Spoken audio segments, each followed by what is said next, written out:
Hey guys, and welcome back to this channel. In this video I'll be showing you guys how you can basically use the canvas feature on CapCut PC to add background once you've removed the background on your videos. So first go to cutout and go to auto cutout to automatically remove the background. And for instance, I want to add in the background bit. You can add your own video, but you have to put this on the second track. To view this, you have to put this on the main track. If you put it up here, you won't be able to see the canvas feature. So put it down and select canvas. You can select either color,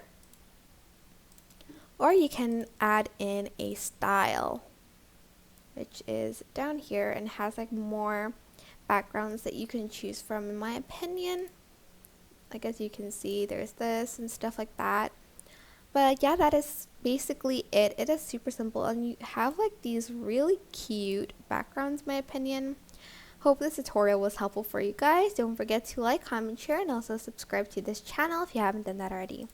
If you have any questions, just leave it in the comment section down below, and I'll try my best to answer them all for you guys. Thank you so much for watching. Bye!